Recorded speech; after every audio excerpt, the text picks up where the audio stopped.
Donc, je m'appelle Comte Franck, je suis artiste peintre situé à Marseille. C'est la 4e année là, que je me suis professionnalisé dans la peinture et que je fais du travail en atelier, de la peinture sur toile et de la peinture murale, du street art un peu partout dans Marseille.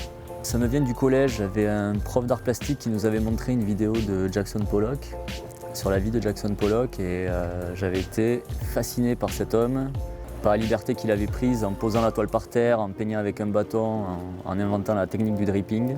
Et ouais, cette liberté m'avait fasciné et depuis je me suis passionné par la peinture. Pourquoi Marseille? Parce que j'avais envie de venir vivre près de la mer. J'avais vécu à Lisbonne et j'avais envie de retrouver un peu cette ambiance-là. Marseille m'a beaucoup inspiré à divers degrés. Beaucoup les calanques, beaucoup la mer, tout ce qui est lié à la passion que j'ai pour le club. C'est une ville qui m'inspire, ouais. Au départ, je voulais faire un hommage à Luis Gustavo.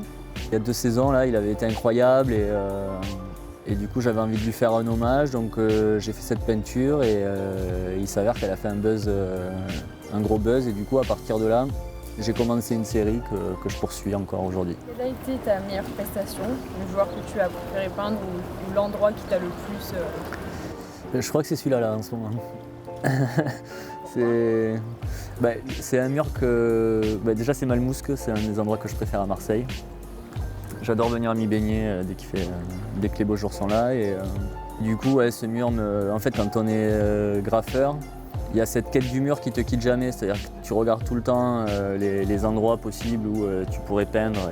Et voilà, donc ce mur faisait partie des murs qui m'intéressaient beaucoup. Alors j'ai commencé une série de tarots. Je fais les tarots de Marseille, qui pour l'instant rencontrent beaucoup de problèmes. J'en ai fait 2 et les 2 elles ont été effacées. Je l'avais fait là une première fois et comme j'avais pas l'autorisation, j'avais eu la police, etc. Donc j'avais été obligé de la repeindre. Et ensuite j'ai fait une carte de tarot sur la justice où j'ai dénoncé les violences policières et qui a été censurée, qui a été repassée au panier en plus. Ça pose une question qui est assez intéressante, c'est sur l'aspect politique du street art, quoi. Il y a une vraie limite, c'est-à-dire que dès qu'on fait quelque chose qui dérange, on se fait effacer et il n'y a que les peintures qui remportent l'adhésion, qui quelque part sont consensuelles, qui peuvent rester, quoi.